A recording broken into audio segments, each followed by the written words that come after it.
নমস্কাৰ বন্ধুসকল, আপোনালোকক জনাবলৈ পাই সুখী হৈছোঁ যে আজি লাইভ কনচাৰ্ট হ'বলৈ গৈ আছে অসমৰ প্ৰখ্যাত কণ্ঠশিল্পী ধন্তী দাস আৰু তেখেতৰ আজি গীতৰ শৰাই আপোনালোকে শুনিবলৈ পাব হায়দৰাবাদত। আৰু ভিডিঅ'টো শেষলৈ চাই থাকক, মই সকলোখিনি আপোনালোকক দেখুৱাবলৈ চেষ্টা কৰিম। আৰু মই বৰ্তমান এই কমিটি মেম্বাৰ ৰূপতে আছোঁ আৰু বৰ্তমান টিকেট দি আছিলোঁ আৰু সেইটো সময়তে মই ভিডিঅ'টো বনাব লগা হ'ল, কাৰণ মই বহুতো ব্যস্ত হৈ আছিলোঁ। তো সেইকাৰণে মোৰ ভিডিঅ'টো বনোৱা পলম হৈছে। কিন্তু আপোনালোকক আমাৰ টিকেট দি থকাসকলক মই এবাৰ চিনাকি কৰাই দিওঁ। এয়া আছে আমাৰ হোমেন দাদা, আৰু এইফালে আমাৰ দীপ দাদা আছে, আৰু এজন আমাৰ অতিথি বিক্ৰম, আৰু আমাৰ টিকেট সংগ্ৰহ কৰিবলৈ অহা লোকসকলক মই আপোনালোকক পোনপটীয়াকৈ দেখুৱাই দিছোঁ। আৰু আমাৰ এইফালে গেটত আছে আমাৰ গেটমেন আছে, এইফালে আছে ৰিতন দা আছে, আৰু এফালে ৰিংকু দা, আৰু আমাৰ এয়া হৈছে বহুতো লোকসকল টিকেট সংগ্ৰহ কৰি ভিতৰলৈ সোমাই আহিছে আজি অনুষ্ঠান চাবলৈ। তো আৰু আমাৰ এইজন আছে আমাৰ বিদু দা, আৰু এইফালে বহুত কষ্ট কৰিছে আজি লাইভ নহয়, মানে ব্লগ শ্বুটিং হৈ আছে। নমস্কাৰ, আপোনাৰ নামটো কওক। মোৰ নামটো হিৰণ্য বৰা। ন ঠিক আছে, ধন্যবাদ। আপোনালোকে আজি বিহু খেলিলে মানে উপভোগ কৰক আৰু আকৌ একেলগে ফূৰ্তি কৰিম। আৰু আপোনালোকক মই আৰু এয়া হৈছে আমাৰ গেটৰ বাউন্সাৰসকল, কাৰণ বাউন্সাৰ পাবলৈ বহুত দিগদাৰ, আৰু মানে আমি বাউন্সাৰ লগোৱা নাই, আমাৰ কমিটিৰ মানুহে হৈছে বাউন্সাৰ। আৰু এয়া হৈছে আমাৰ বিনোদ দা, আৰু বাহিৰৰ দৃশ্য আপোনালোকক দেখুৱাইছোঁ। ঠিক আছে, আৰু পোনে পোনে মই এতিয়া আপোনালোকক অকণমান ওপৰৰ ষ্টেজৰ কি প্ৰগ্ৰেম হৈ আছে সেইখিনি আপোনালোকক দেখুৱাম।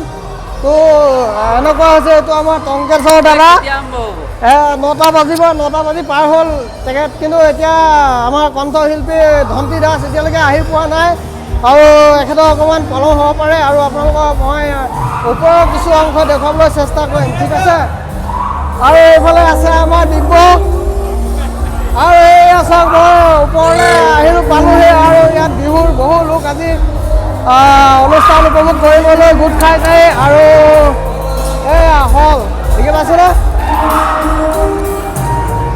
আৰু দাদা আহি পালেহি, ধন্যবাদ।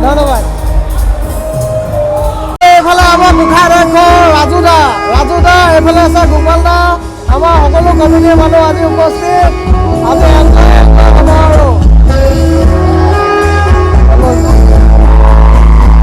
আৰু বাইদেউ আপুনি এংকৰ হিচাপে আহিছে ন?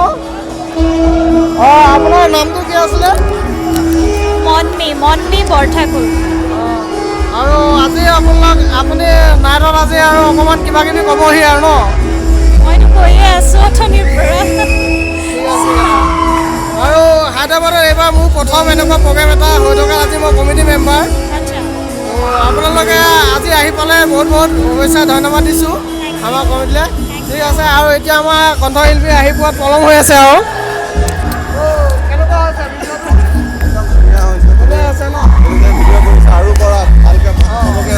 ঠিক আছে, আমাৰ এইজনৰ এটা স্পেচিয়েল এটা আছে দেই, কাৰণ এইজনৰ মই ষ্টেজতে দেখুৱাম, এজনে কি এটা মানে কি বুলি কয়, এইটো কি বুলি কয়, ছাৰপ্ৰাইজ এটা দিব মানে আমাৰ কণ্ঠশিল্পী ধন্তী দাসক মই অকণমান জনাই থ'লোঁ।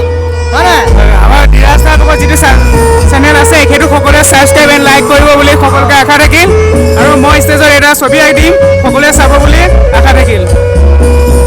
আৰু এইজন দেখা পাইছে আপোনালোকে, এইজন হৈছে আমাৰ গ'ল্ডমেন ছাৰ, চেয়াৰমেন, আৰু ইয়াত হায়দৰাবাদৰ অনুষ্ঠিত চেয়াৰমেন ছাৰ, আৰু এইফালে আছে আপোনাৰ মিউজিচিয়ান লোক, আৰু বহুতো লোক আজি অনুষ্ঠান উপভোগ কৰিবলৈ আহি পাইছে, হয়নে? তো চেয়াৰসমূহ লাগি আছে, আৰু আছে প্ৰশান্ত দা, ভাল লাগে।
बादल बाजे